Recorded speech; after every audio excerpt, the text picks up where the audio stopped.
Hi everyone, welcome back to physics लड़की। My self Surabhi Khatri, उच्च माध्यमिक शिक्षक मध्य प्रदेश। आज की इस वीडियो में हम बात करने वाले हैं एमपी टेट वर्ग 1 के लिए फिजिक्स का सिलेबस। ठीक है, अभी जो दिसंबर में एग्जाम होने वाला है एलिजिबिलिटी टेस्ट, उसके लिए अपन सिलेबस डिस्कस करेंगे। तो फर्स्ट जो हमारा यहाँ पर टॉपिक गिवन है that is physical world and measurement. ये जो स्टार्टिंग के टॉपिक्स है ना, ये सारे क्लास 11th से लिए गए हैं एनसीईआरटी से। ठीक है, तो ये सारे टॉपिक्स जो है ना, ये एनसीईआरटी बेस्ड ही हैं और मैंने दोनों ही एग्जाम क्वालिफाई किए हैं, यानी आपका एलिजिबिलिटी टेस्ट और सिलेक्शन टेस्ट दोनों ही। तो मैंने वहां पर जो एक्सपीरियंस किया था वो ये कि एनसीईआरटी बेस्ड क्वेश्चंस जो रहते थे वो ज्यादा आए हैं। ठीक है, यानी मेनली जो हमारा फोकस है वो एनसीईआरटी बेस्ड ही हो गया है एमपी टेट के लिए। तो मैं यही प्रेफर करूंगी आपको कि आप एनसीईआरटी से ही अपनी मेन तैयारी रखिए। ठीक है, फर्स्ट आपका जो चैप्टर है ना that is physical world and measurement, ये आपका 11th की एनसीईआरटी में आपको कंप्लीटली ये जो टॉपिक्स वाइज है ना एज इट इज ऐसे ही मिलेगा। सेकंड काइनेमैटिक्स, इसके अंदर आपके frame of reference, motion in 1 dimension, motion in 2 dimension आ जाता है, वेक्टर्स, स्केलर, ये सब आपके काइनेमैटिक्स के अंदर आते हैं। ठीक है, इसके बाद है लॉज ऑफ मोशन। तो लॉज ऑफ मोशन में हमारे न्यूटन्स के लॉ आ जाएंगे, फ्रिक्शन टॉपिक इसमें इंपॉर्टेंट है, आ जाएगा ये। ठीक है, यूनिफॉर्म सर्कुलर मोशन भी हमारे लॉज ऑफ मोशन में आता है। Next topic is work, energy and power. इसमें मेनली जो है ना वर्क के बारे में, एनर्जी के बारे में, इनफैक्ट कोलिजन और इलास्टिक कोलिजन से क्वेश्चन आते हैं। ठीक है, इवन जो कंजर्वेटिव फोर्स है, नॉन कंजर्वेटिव फोर्स है, वहां से भी क्वेश्चंस बनते हैं काफी सारे। तो नेक्स्ट है आपका motion of system of particles and rigid body, यानी रोटेशनल मोशन की हम यहाँ पर डिस्कशन करते हैं कि जो टॉपिक्स है वो रोटेशनल मोशन से उठाए हुए हैं। इसके अंदर मोमेंट ऑफ फोर्स क्या होता है, टॉर्क क्या होता है, कंजर्वेशन ऑफ एंगुलर मोमेंटम क्या होता है, ये सारे जो टॉपिक्स है ना ये आपकी 11th के पार्ट 1 के टॉपिक्स है। नेक्स्ट है आपका ग्रेविटेशन। तो ग्रेविटेशन भी आपका क्लास 11 के पार्ट 1 बुक में ही आता है। इसके अंदर Kepler's law of planetary motion आपको पढ़ना है, लॉज ऑफ ग्रेविटेशन क्या होता है, एस्केप वेलोसिटी, ऑर्बिटल वेलोसिटी, ये सब इसके कोर्स में है। इसके बाद है bulk properties of bulk matter, यानी कि सॉलिड की प्रॉपर्टीज और फ्लूइड की प्रॉपर्टीज। तो ये आपको मिलेगा एनसीईआरटी 11th के सेकंड पार्ट में, एज इट इज है बिल्कुल जैसा यहाँ पर टॉपिक्स गिवन है, सेम एनसीईआरटी में भी ऐसे ही टॉपिक्स आपको मिलने वाले हैं। ठीक है, तो इसके बाद जो है आपका थर्मोडाइनामिक्स, ये भी आपको 11th की सेकंड पार्ट बुक में मिलेगा, जिसमें हम हीट के बारे में पढ़ते हैं, इंटरनल एनर्जी के बारे में पढ़ते हैं।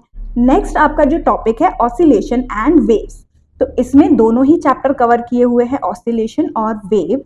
इसमें ना ये आपका जो दोनों ही चैप्टर्स हैं एनसीईआरटी सेकंड पार्ट 11 की बुक में मिलेगा।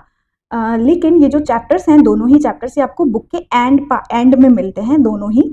इन्होंने यहाँ पर क्या किया है, ऑसिलेशन और वेव को कंबाइन करके रखा है, मींस उन दोनों को अलग अलग ना कंसीडर करके दोनों को कंबाइन कर दिया है। नेक्स्ट जो है आपका 10th टॉपिक जो है इलेक्ट्रोस्टैटिक, ये आपका यहाँ से 12th क्लास का सिलेबस स्टार्ट हो जाता है, जो कि आपका है इलेक्ट्रोस्टैटिक, जिसमें हम चार्जेस के बारे में डिस्कस करते हैं, पढ़ते हैं, पोटेंशियल डिफरेंस के बारे में पढ़ते हैं। ठीक है, फिर है करंट इलेक्ट्रिसिटी, यानी मूविंग चार्ज पे आ जाते हैं हम। फिर है आपका magnetic effect of current and magnetism के बारे में है, बायो सेवर्ट लॉ क्या होता है, जो आपने बेसिक चीजें बीएससी में भी पढ़ी हैं और ऑब्वियसली 11th 12th में भी आपने पढ़ी होंगी।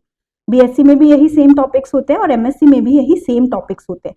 लेकिन यहाँ पर जो आपका क्राइटेरिया रहता है ना वो बच्चे को लेकर के होता है, यानी यहाँ पर थ्योरेटिकल चीजें भी पूछी जाती हैं, इनफैक्ट न्यूमेरिकल चीजें भी यहाँ पर पूछी जाती है एग्जाम में। तो आपको दोनों की ही प्रैक्टिस बहुत अच्छी तरीके से आपको रखनी है। फिर ये electromagnetic induction and alternating current, इसको भी कंबाइन कर दिया है, ये 12th की एनसीईआरटी में आपको पार्ट 1 में मिलेंगे टॉपिक्स।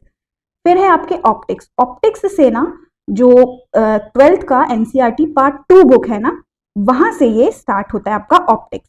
ऑप्टिक्स के अंदर रिफ्लेक्शन, रिफ्रैक्शन, ठीक है, ऑप्टिकल डिवाइसेस आ जाते हैं, फिर पोलराइजेशन, वेव ऑप्टिक्स, सब इसी के अंदर आता है। नेक्स्ट है आपका मॉडर्न फिजिक्स। मॉडर्न फिजिक्स में इन्होंने क्या किया है, डुअल नेचर ऑफ रेडिएशन को भी रखा है, एटम्स को भी रखा है और न्यूक्लियाई को भी रखा है।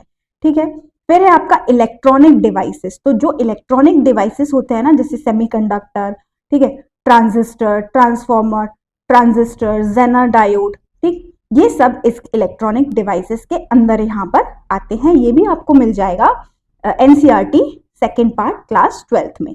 ये है आपका कंप्लीट सिलेबस जो कि है एमपी टेट वर्ग 1 फिजिक्स के लिए। मैं यही प्रेफर करूंगी आपको कि आप NCERT बेस्ड क्वेश्चंस ही प्रैक्टिस करना, क्योंकि वही क्वेश्चंस ज्यादातर पेपर में पूछे जाते हैं। ठीक है, आज की इस वीडियो में बस इतना ही। वीडियो अगर पसंद आई हो तो इसको लाइक करना। अगर आपको यही सिलेबस एज इट इज चाहिए तो आपको ये टेलीग्राम चैनल पर मिल जाएगा। टेलीग्राम चैनल की लिंक जो है मैंने नीचे इस वीडियो के डिस्क्रिप्शन बॉक्स में डाली हुई है, आप वहां जाकर के देख सकते हो। और भी एमपीटेट वर्ग 1 की वीडियोस के लिए भी आप टेलीग्राम चैनल भी ज्वाइन कर सकते हो, या फिर डिस्क्रिप्शन में आपको और भी वीडियोस के लिंक्स मिल जाएंगे। इसके बाद हम लोग देखने वाले हैं जो अपने प्रीवियस ईयर क्वेश्चन पेपर हैं उनके सॉल्यूशन। ठीक है, thank you so much for watching.